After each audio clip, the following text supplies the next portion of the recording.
Alright! Woo! Kita nyo yan, ha? Yun yung mga nakita nyo sa kalye na naglalako usually. Pampapanaw ng ating mga uhaw ngayong summer season. At syempre, magiging uso din yan dito sa unang hirit. Hindi lang as a refreshing drink, pero isasama natin sa ulam. Paano? Aba, syempre, ang makasagot niyan walang iba, kundi ang ating Pinoy foodie, Miss Nancy Reyes. Hello, Miss Good Susie. morning! Hi, yes. Pero bago magkalimutan, bago ka namin paglutuin, kami babati muna sa inyo ng happy hello, birthday! Belated happy birthday! Palakpakan, Miss Nancy! Thank you. Woo! Ano to eh? Ayan. Sahog na sahog. Sahog Sahog daw. Tadtarin na natin. Yan, ginagawa sa natin yung mga di ba, bulaklak paminsan. What's your wish, Miss Nance? Salamat, Bunso. Ikaw pa yung bunso. Ano po ang inyong wish for your birthday? Na sana talagang ang unang hirit ay tumagal na tumagal para parati akong andito. Pwede umiyak? Pwede naman. At kami naiyak sa wish mo dahil birthday mo to, pero kami ang pinag-wish mo din. Salamat. Oo. Thank you so much, Miss Nance, for always providing us with nutritious recipes every morning. Thank you very much for this. Salamat. Ayan, Yes. tatabi ko muna at mahirapan si Miss Nance, ha? Yeah. Oh, speaking of buko.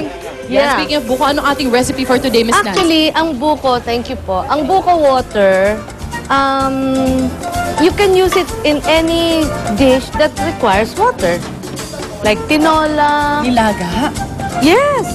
Wow! Kasi very delicate naman ang lasa niya eh. Right. Pero andun naman lahat ng nutrients. Super packed with nutrients. If you have a lot of buko, why not use the buko water? Oo nga. Actually nga, kahit yung water ng niyog, Yes. dapat ginagamit din yun eh. Iniinom Water din ng yun. nyog. Pero iba ang lasa na nun sa water ng buko. Sweeter and richer. Ang water ng nyog. Yes. Aba, Yes. sayang, biro mo tinatapon lang yun, di ba? Pag Oo binibiyak, tapon, tapos yung kadkad. Nako, yung mga Bicolano, sasabihin nun, mali yun. Dapat Correct. yun ang gagamitin mo pang squeeze ng gata. Yung, oo nga, imbis na Yeah. tubig. Yes! Hanip naman, Miss Nance. Oo nga naman, walang sayang, walang tapon, Wala. extra nutrients pa. Yes. We've got several dishes already here. Ano to mga to? Yan ang yung bola-bola with, yung soup na bola-bola, Yes. pero ginamit natin is buko water and the buko. And then yung imbis na pesa, yung tubig, Oo. nilagyan natin ng buko water, na yung naman. pesang How lapu-lapu. wonderful. Ito naman, ang tinola, Yan. ina-adapt natin ngayon ang ating buko water. Yeah. Na, ito ba yung tinatawag ng binakol? I think it Pwede, would be no? actually Binakol, oo. Yeah. So, instead of using regular water, o nga naman, pag-isipin mo, yung nutrients na to, nakuha mo na walang-wala sa tubig, might Oo. as well incorporate it. Kaya yung mga taga-Laguna, naku, sagana sila sa sa Oo buko. nga, no? Hindi na nila alam kung anong gagawin sa buko. Sa buko nila. Maliban from iinumin. Correct.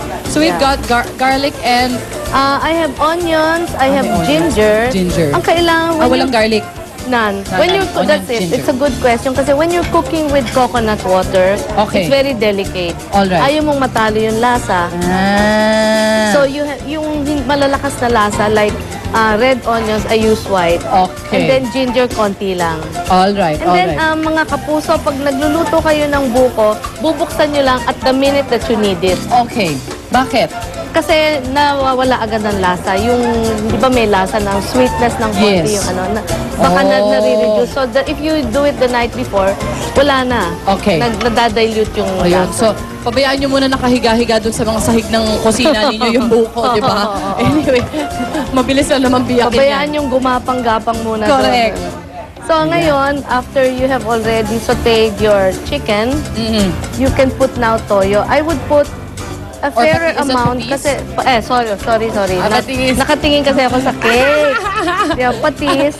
Tapos medyo mas marami kasi sabaw to eh. Oh, okay. So it will be a little salty dahil marami ako lalagay. Okay.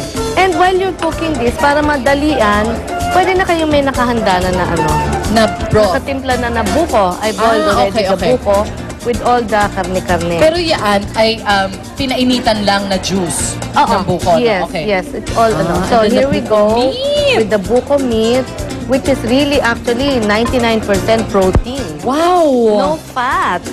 No That sugar. is amazing. So, dun sa mga nagno-no-carb diet, pwede nilang kainin tong buko na to. Oo. Bilang Yeah. parang meat replacement if they don't wanna eat the meat. It is I mean, actually, yeah. Karne or whatever. Oo. So you've got your protein. Ano pa yung mga vitamins and nutrients makuha natin from the juice and from the meat?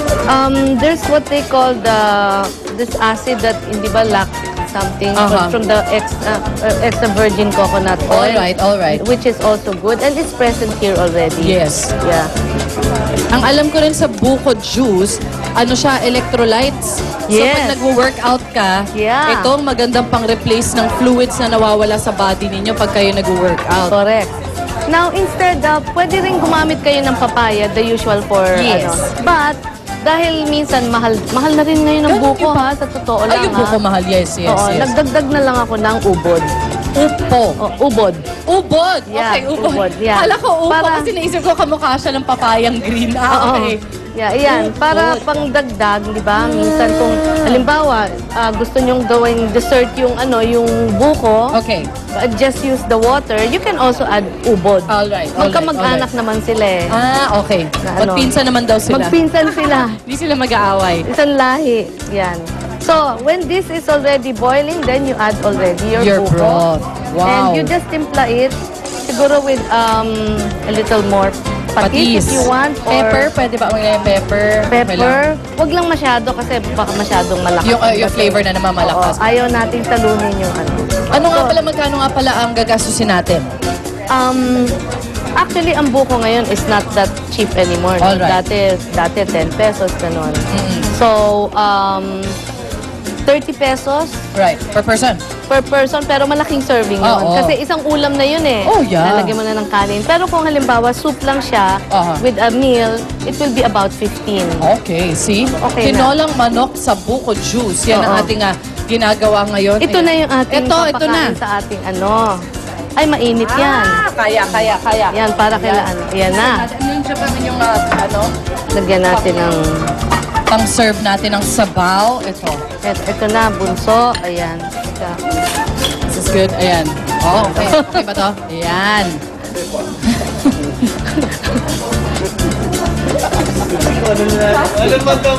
Oh, edi anong pangsakot natin? Salok natin Ito. dyan. Ito. Mas Ito. Ayan. Mas Sorry. Ayan. Okay.